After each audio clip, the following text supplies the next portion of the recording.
안녕하세요. 오늘은 그 1차 세계대전 직후에 나온 자료인데요. 루돌프 슈타이너와 당시 독일의 젊은 신학자들이 나눈 대화 기록 GA442 발췌본을 좀 깊이 들여다볼까 합니다. 시대적인 고민이 아주 잘 드러나는 자료들이죠. 네, 맞습니다. 전쟁 끝나고 나서 정말 혼란스러웠을 텐데 그때 이제 기존 신학, 예를 들면 리츠 학파와 같은 그런 방식의 좀 한계를 느낀 거죠. 그래서 슈타이너한테 뭔가 새로운 길을 묻는 그런 기록이에요.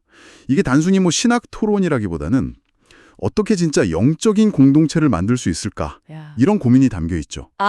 그러니까 젊은 신학자들이 보기에는 뭐 바울의 개인적인 체험이랑 교회의 공식적인 가르침 사이에 좀 간극이 있다거나 또 너무 가르침, 설교 위주로 가는 복음주의 방식 이런 데서 좀 부족함을 느꼈던 거군요. 네, 바로 그거죠. 그럼 슈타이너는 거기에 대해서 뭐라고 했나요? 어떤 답을 좀 줬는지.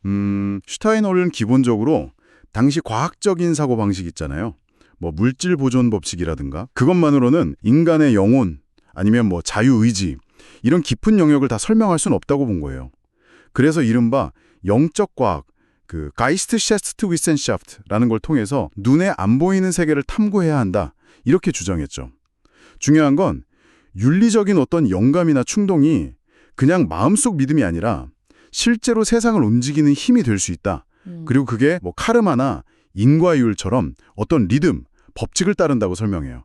단순히 과거가 현재를 결정하는 게 아니라는 거죠. 와, 영적 과학이라 당시로서는 꽤나 새로운 접근이었겠네요. 지성만으로는 부족하다 이 생각은 결국 의례나 상징 이쪽으로 또 연결되는 것 같아요. 쿨투스라고 하죠. 그리고 상징, 이게 반드시 필요하다고 강조했어요. 가톨릭은 좀 상징 중심이고 의지를 강조하는 편이라면 복음주의는 설교, 가르침 중심이잖아요.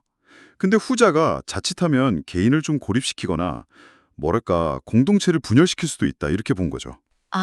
상징이 오히려 사람들을 묶어주는 힘이 있다. 그렇죠. 공유된 상징이나 의례가 어떤 지적인 동의 이전에 사람들을 더 깊은 차원에서 연결시켜 준다는 거예요. 공동체 유대를 만드는 거죠. 흥미롭네요. 혹시 구체적인 예시 같은 것도 있었나요? 네, 슈타이너는 그 인지학적인 개념 자체가 자연스럽게 이미지로 이어진다고 봤거든요. 예를 들면 도르나 괴테아눔에 있는 그리스도 조각상, 이런 구체적인 형상이라던가 아니면 어떤 예수의 설교가가 전쟁의 파괴력을 설명하려고 대포알이 펑 터지는 비유를 썼다는 이야기. 이런 생생한 이미지가 감정이나 의지에 바로 와닿는다고 본 거죠. 그렇죠. 언어 자체에도 그런 이미지적인 힘이 숨어 있다고 했던 것도 기억나요. 독일어 커프랑 로망스어 테스타, 이 머리라는 단어의 어감 차이라던가 또 zweifeln, 의심하다는 단어가 꼬리 흔드는 이미지에서 왔다는 거, 이거 재밌더라고요. 맞아요. 그런 언어 속 이미지뿐만 아니라 더 보편적인 상징들, 뭐 수평선과 수직선, 삼각형 같은 거 있잖아요. 프리메이슨 상징도 예로 들고 우리가 이런 상징적인 사고를 좀 회복해야 한다 이렇게 이야기했죠. 네, 아버지 신과 아들 신 개념이라던가 주기도문 마지막 구절 해석도 인상 깊었고요. 그렇죠. 나라와 권세와 영광이 그냥 추상적인 게 아니라 옛날 지혜에서는 태양의 속성, 그러니까 우주적인 상징이랑 연결된다는 해석이었죠. 자, 그런데 이런 깊은 통찰을 가지고 실제 공동체를 만들려고 하면 현실적인 문제들도 또 있었을 것 같아요. 자료에도 그런 얘기가 나오죠. 그럼요. 당연히 나옵니다. 이게 그냥 이상적인 얘기만 한 게 아니라 굉장히 현실적인 고민들을 해요. 예를 들어 기존 교회 안에서 개혁을 할 거냐 아니면 아예 독립적인 공동체를 새로 만들 거냐. 재정 문제도 있었을 테고요. 맞아요. 재정 문제. 그래서 슈타이너는 여기서 그 삼중적 사회 질서 개념을 적용해야 한다고 봐요.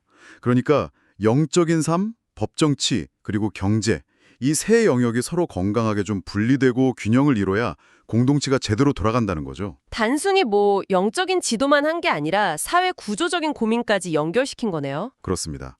그래서 목회자 역할도 그냥 설교만 하는 게 아니라 뭐 자선활동이나 심지어 경제 문제까지 포함해서 공동체 삶 전반의 조언자가 되어야 한다고 봤어요. 핵심은 그거예요. 신에 대해 아는 것보다 더 중요한 건 신 안에서 사는 것이다.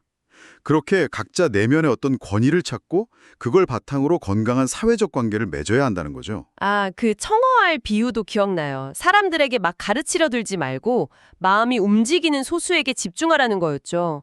수많은 알 중에 일부만 부화하지만 나머지도 다 나름의 역할이 있다는. 네네. 그리고 또 그 세례 주러 가면서 서류 가방 들고 공무수행 간다고 했던 설교자 이야기. 아, 맞아요. 그거 참. 그런 형식적인 태도를 넘어서 정말 내면의 힘에서 우러나오는 행동을 해야 한다. 이걸 강조하는 일화죠. 정말 많은 이야기가 담겨 있네요. 네, 그래서 오늘 우리가 살펴본 이 기록들, 이게 뭐 100년 전 이야기지만요. 지성과 영성, 또 개인과 공동체, 상징과 실천, 이 사이에서 어떻게 균형을 잡을 건가 하는 질문은 지금 우리에게도 너무 중요하잖아요. 그런 고민과 가능성, 또 어려움까지 다 보여주는 것 같아요. 네, 정말 그렇습니다. 이들의 그 치열했던 고민, 시도들이 오늘 우리에게 던지는 메시지가 참 많은 것 같습니다. 여러분은 오늘 이야기 들으시면서 어떤 점이 가장 마음에 와닿으셨나요? 어쩌면 진정한 암이라는 게 그냥 머리로만 아는 게 아니라요. 우리가 속한 이 공동체, 이 세상 안에서 그 삶을 어떻게 살아내느냐, 어떻게 구체적인 모습으로 만들어가느냐, 여기에 달린 문제가 아닐까? 뭐 그런 생각이 드네요. 이 질문을 여러분께 남겨보면서 오늘 이야기는 여기서 마무리할까 합니다.